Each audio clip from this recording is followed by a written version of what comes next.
అందరికీ నమస్కారం. రాష్ట్రంలో జగన్మోహన్ రెడ్డి ఓటమి ఖాయమైపోయినటువంటి వైసీపీ ఇవాళ అనేకమైనటువంటి అక్రమాలకి పాల్పడుతూ ఉంది.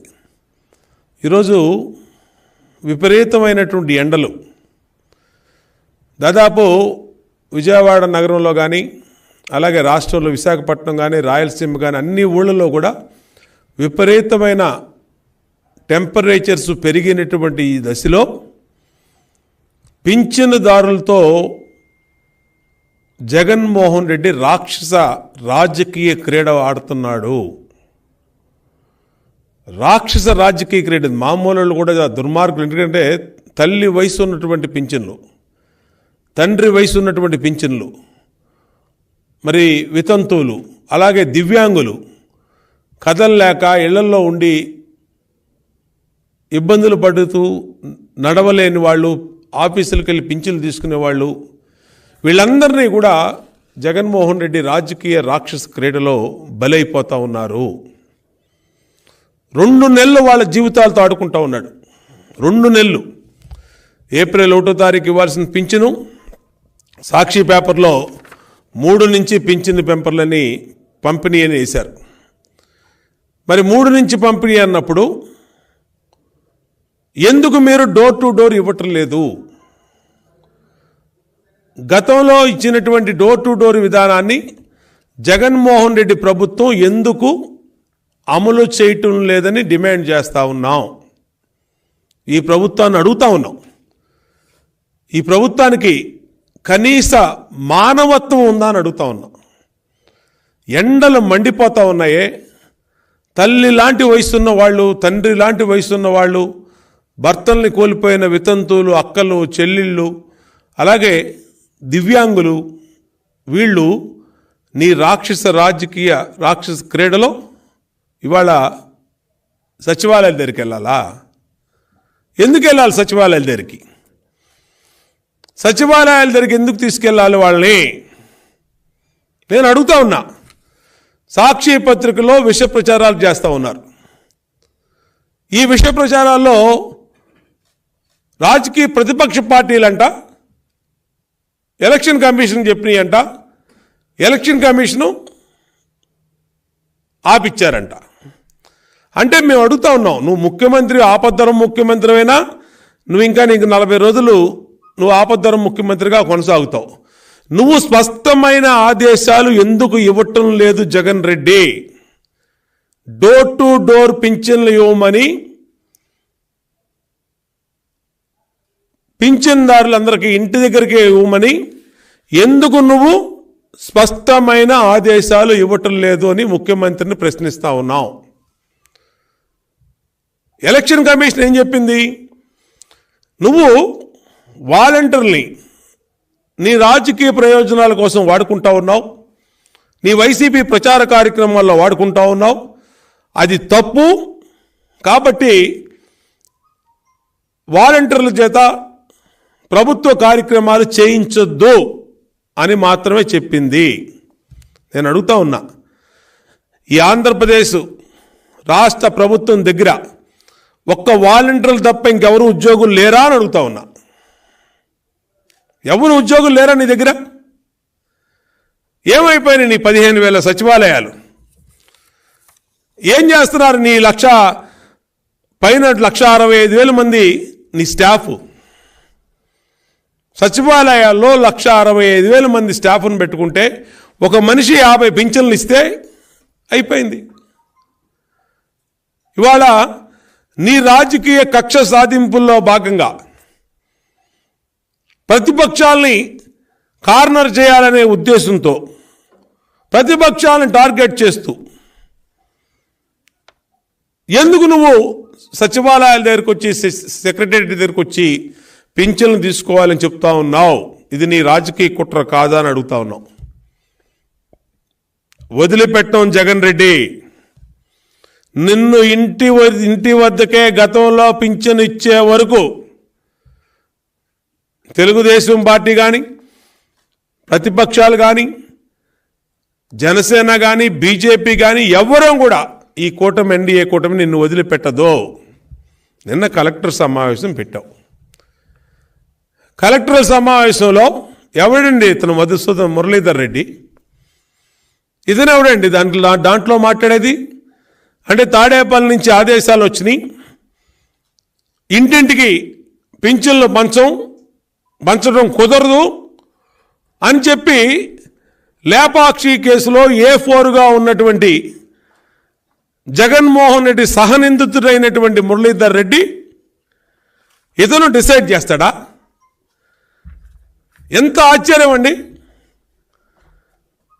లేపాక్షి కేసులో ఏపీఐసి భూముల్ని ఇష్టారీతిని తాకట్టు పెట్టేసుకోండి, మా లంచాలు మాకు ఇవ్వండి అని వాటాలు క్విట్ ప్రోకో చేపట్టి ఇతను A4గా జైలుకి వెళ్ళి వచ్చినోడు ఈ మురళీధర్ రెడ్డి. ఇలాంటి అతన్ని సెర్ఫ్ సీఈఓగా పెట్టుకొని ఇతను నిన్న ఐఏఎస్లు కలెక్టర్ సమావేశంలో ఇతను మాట్లాడతాడు. నేను అడుగుతా ఉన్నా మురళీధర్ రెడ్డి దగ్గరికి, నీకున్నటువంటి పరిధి ఏంటి? ఎందుకు ఇవ్వలేకపోతున్నావు? కారణం చెప్పు మురళీధర్ రెడ్డి. నీకేమన్నా ఎలక్షన్ కమిషన్ ఇంటి దగ్గరికి వెళ్ళొద్దని ఆర్డర్ ఏమన్నా ఇచ్చిందా? వాలంటీర్ని ఈ పనులకు ఉపయోగించొద్దు అని ఇచ్చింది. దానికి వక్ర భాష్యాలు చెప్తూ ఎలక్షన్ కమిషన్ ఆఫ్ ఇండియా ఇచ్చిన ఆదేశాలను కూడా వక్రీకరిస్తున్నటువంటి చీఫ్ సెక్రటరీకి నిన్న మేము వెళ్ళి తెలుగుదేశం పార్టీ కమిటీ వెళ్ళి, అయ్యా నలిగిపోతారు, వృద్ధులు, వితంతువులు, వికలాంగులు నలిగిపోతారు, ఎండాకాలంలో వాళ్ళ ప్రాణాలకు రక్షణ లేదు, కనీసం మీ సచివాలయాల దగ్గర తాగడానికి మంచినీళ్ళు కూడా ఉండవు, వాళ్ళకి ఇంటికి తీసుకెళ్ళి పింఛన్ ఇవ్వండి. ఎందుకు వ్యవస్థలన్నీ ఉన్నాయి మీ దగ్గర? లక్షల మంది ఉద్యోగాలు ఉన్నారు. ఒక సచివాలయాల్లో 1,62,000 మంది ఉన్నారు. విఏఓలు ఉన్నారు, విఆర్ఓలు ఉన్నారు, ఎంఆర్ఓ స్టాఫ్ ఉంది, ఇంకా అనేక మంది డిపార్ట్మెంట్లో లక్షల మంది ఉద్యోగస్తుల్ని పెట్టుకొని పింఛన్లు ఇవ్వడానికి మనుషులు లేరని చెప్పి వంకతో జగన్మోహన్ రెడ్డి ఈ వికృత రాక్షస రాజకీయ క్రీడను మొదలుపెట్టాడు. దీంట్లో సమిధులు అవేది వృద్ధులు, వితంతువులు, వికలాంగులు. మరి ఎండలు మామూలుగా మనుషులకే తట్టుకోలేకపోతూ ఉంటే రేపు పింఛన్లు తీసుకోవడానికి సచివాలయ దగ్గరికి వెళ్తే పండు టాకుల్లాగా వాళ్ళు రాలిపోతే ఎవడు సమాధానం చెప్తాడు? జగన్ రెడ్డి. వాళ్ళ ప్రాణాలకి రక్షణ ఏది? వాళ్ళ ప్రాణాలకి వడదెబ్బ తగిలో లేకపోతే ఆ ఎండకు అక్కడికక్కడ కుప్పకూలిపోతే ఎవరు కాపాడతారు జగన్ రెడ్డి అని చెప్పి నిలదీస్తా ఉన్నాం. ఇవాళ ఎన్నికల కమిషను తెలుగుదేశం పార్టీ లేఖ రాస్తా ఉన్నాం. ఏదైతే సీనియర్ సిటిజన్స్కి ఓటు ఇంటికే వెళ్ళి వేయించుకోమని ఎలక్షన్ కమిషన్ ఆఫ్ ఇండియా భారతదేశం మొత్తం ఆదేశాలు ఇచ్చిందో, అలాగే ఆంధ్రప్రదేశ్లో డోర్ డెలివరీ ఇస్తున్న పింఛను వ్యవస్థకు కూడా అనుమతినివ్వాలి. తెలుగుదేశం పార్టీ లేఖ రాస్తా ఉన్నాం భారత ఎన్నికల ప్రధాన అధికారి గారికి, అలాగే రాష్ట్ర ఎన్నికల ప్రధాన అధికారి గారికి కూడా లేఖ రాస్తా ఉన్నాం. చీఫ్ సెక్రటరీని నిన్న కలిసి వచ్చాం. చీఫ్ సెక్రటరీ మరి వ్యవస్థలకు అంతటికి సిస్టమ్ హెడ్ అయినటువంటి చీఫ్ సెక్రటరీ కూడా దీని మీద మాట్లాడటం లేదంటే జగన్మోహన్ రెడ్డి ఒత్తిడి ఎంత ఉందో అధికారుల మీద తెలుస్తూ ఉంది. దబాయిస్తున్నాడంట జగన్మోహన్ రెడ్డి. ప్రభుత్వం రేపు నాదే వస్తుంది, నేను చెప్పినట్టు చేయండి, నేను చెప్పినట్టే జరగాలి అని చెప్పి బెదిరిస్తున్నాడు, బ్లాక్మెయిల్ చేస్తున్నాడు అధికారుల్ని. ఎన్నికల ప్రధాన అధికారి దృష్టి పెట్టాలి. ఓటునే ఈవీఎంనే ఇంటికి పంపించిన సీనియర్ సిటిజన్స్కి పింఛను ఎందుకు ఇవ్వకూడదు? ఇంటికెళ్ళి ఇవాళ అది అడ్డు పెట్టుకొని రాజకీయ డ్రామాలు ఆడుతున్నటువంటి వైసీపీకి బుద్ధి చెప్పాల్సినటువంటి అవసరం ఉంది. ఈ మురళీధర్ రెడ్డిని తక్షణమే సెల్ఫ్ సీఈఓగా బాధ్యతల నుంచి తప్పించాలి. ఇతను తాడేపల్లిలో జగన్మోహన్ రెడ్డికి పెట్టులాగా పనిచేస్తున్నాడు, పపెట్లాగా పనిచేస్తా ఉన్నాడు. కలెక్టర్ల మీటింగ్లో కూడా జోక్యం చేసుకొని అసలు విషయం బయట పెట్టకుండా కమిషన్ల కోసం జగన్మోహన్ రెడ్డి కక్కుర్తుపడి 13,000 కోట్ల రూపాయలు పెద్దిరెడ్డి రామచంద్రారెడ్డి, అలాగే షిరిడి సాయి ఎలక్ట్రికల్స్ లాంటి అవినాష్ రెడ్డి బినామీ కంపెనీలు కాంట్రాక్టర్లకి కమిషన్లు తీసుకొని 13,000 కోట్లలో 10% కమిషన్ 1,300 కోట్ల రూపాయలు తీసుకొని పింఛన్దారులు ఈ పథకాల డబ్బులన్నీ వాళ్ళకి దొడ్డిదారిన తరలిచ్చి సెర్ఫ్ ఖాతాలో రూపాయి లేకుండా, పింఛన్దారులకు 1వ తారీఖు డబ్బులు ఇవ్వడానికి లేకుండా ఇవాళ 4,000 వస్తుందంట అప్పు. ఆ 4,000 వస్తే 4,000 కోట్లు రేపు సచివాలయాల దగ్గరికి ఇస్తారంట. అంటే ఎంతమంది బలి పెడతావు నువ్వు జగన్ రెడ్డి అని అడుగుతా ఉన్నావు. నీ రాజకీయ రాక్షస క్రీడ కోసం ఎంతమంది రాష్ట్రంలో ప్రజల్ని బలి చేస్తామని అడుగుతా ఉన్నా. ఇవాళ ఇది కేవలం జగన్మోహన్ రెడ్డి వల్ల ఇవాళ పింఛన్దారులు అల్లాడిపోతూ ఉన్నారు. డబ్బులు వస్తాయా రావా, ఎన్నికల నిబంధనలు వాళ్ళకి తెలియవు, ఎన్నికల రూల్స్ ఏంటో తెలియవు, అనేక ఇబ్బందులు పాలవుతూ ఉన్నారు. నేను అడుగుతా ఉన్నా మురళీధర్ రెడ్డికి, అసలు నువ్వెవరువయ్యా నువ్వు ఆ మాట చెప్తానికి? డోర్ డెలివరీ అనే విషయం సచివాలయాలకి హెడ్గా ఉన్నటువంటి వ్యక్తి Ajay Jain principal secretary, total control principal secretary Ajay Jain చేతిలో రాష్ట్రంలో 15,000 పైన ఉన్నటువంటి సచివాలయాలు మొత్తం ఆయన కింద ఉంటే నువ్వు జగన్మోహన్ రెడ్డి నీకు చెప్పాడని చెప్పి నిస్సిగ్గుగా కలెక్టరల్ మీటింగ్లో సీఎం ఆదేశాలు, సీఎం చెప్పాడు ఇంటికి ఇవ్వడానికి కుదరదనంటే అసలు నీ ఖాతాలో డబ్బులు ఎక్కడ ఉన్నాయా? ఈ రోజుకి నీ ఖాతాలో డబ్బులు ఎత్తున్నాయి? 13,000 కోట్లు బిల్లు చెల్లించి నాటకాలు ఆడుతున్నారా? 4,000 కోట్ల అప్పులు వస్తే ఇద్దామని చూస్తున్నారా? మొత్తం వృద్ధుల ఉసురు తగిలి మట్టి కొట్టుకుపోతారు. జగన్మోహన్ రెడ్డి, నువ్వు సొంత తల్లిని తోలేశావు, సొంత చెల్లిని తోలేశావు, సొంత బాబాయిని లేపేసిన వాళ్ళని కాపాడుతూ ఉన్నావు, సహకరిస్తున్నావు, బాబాయ్ కూతుర్ని దుర్భషలాడుతున్నావు. ఇవాళ 60 లక్షల మంది తల్లుల్లాంటి, అక్కల్లాంటి, చెల్లెల్లాంటి వికలాంగ దివ్యాంగ సోదరుల్ని ఈ రోజున నీ రాజకీయాల కోసం బలి చేస్తా ఉన్నావంటే నీకన్నా పరమ దుర్మార్గుడు ఎవరూ లేరు.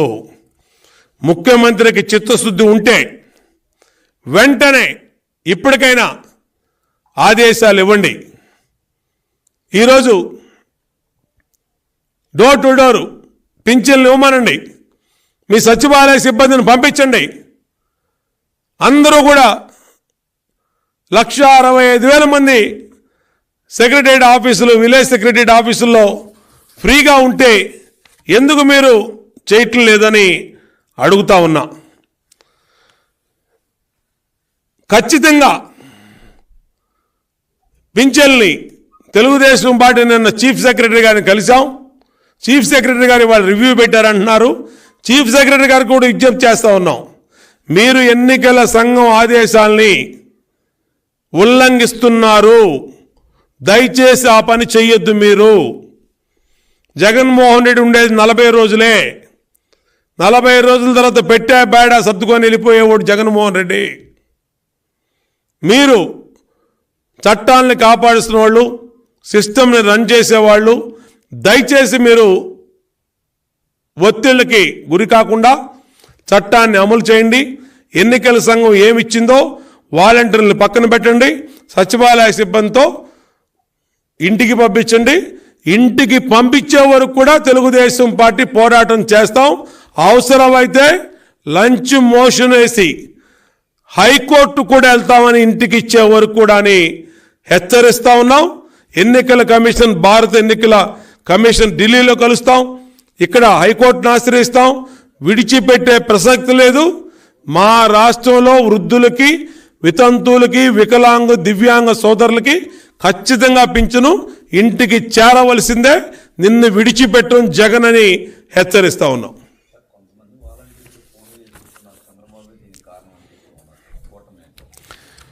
ఇవాళ మేము అదే చెప్పింది, ఎలక్షన్ కమిషన్ కూడా అదే చెప్పింది. వాలంటీర్ వ్యవస్థని పూర్తి దుర్మార్గంగా దుర్వినియోగం చేస్తా ఉన్నాడు జగన్మోహన్ రెడ్డి. ఇవాళ చాలామందిని రిజైన్ చేయించాడు. ఎందుకు రిజైన్ చేయించాడంటే ప్రభుత్వ పథకాలకి ఇంకా మేము రాము, రేపు వేరే గవర్నమెంట్ వస్తే రాదు కాబట్టి ముందే వెళ్ళిపోతున్నాం అని చేయించాడు. అలాగే ఇవాళ ప్రతిపక్షాలకి వ్యతిరేకంగా వాళ్ళకి సొంతంగా పార్టీ తరఫున జీతాలు ఇచ్చి ప్రచారం కూడగడతా ఉన్నాడు.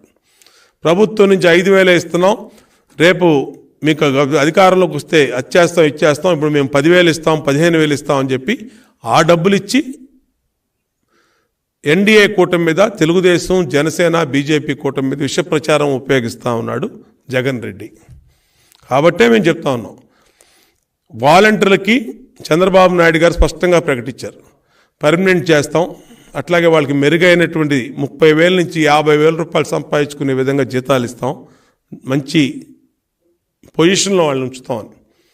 నమ్మకుండా ఎవరన్నా వాలంటీర్లు పడితే వాళ్ళ లైఫ్లు పోతాయి, జీవితాలు పోతాయి. ఈ దొంగలతో చేరితే, జగన్మోహన్ రెడ్డి అనే దొంగలతో కనుక చేరితే, ఈ దొంగల ముఠాతో కనుక చేరితే వాళ్ళ జీవితాలు పోతాయి. రేపు పొద్దున్న భవిష్యత్తులో వాళ్ళకి ఉద్యోగాలు కూడా రావు. కాబట్టి వాటిలోకి ఇరుక్కోవద్దని కూడా వాలంటీర్లకు విజ్ఞప్తి చేస్తాం.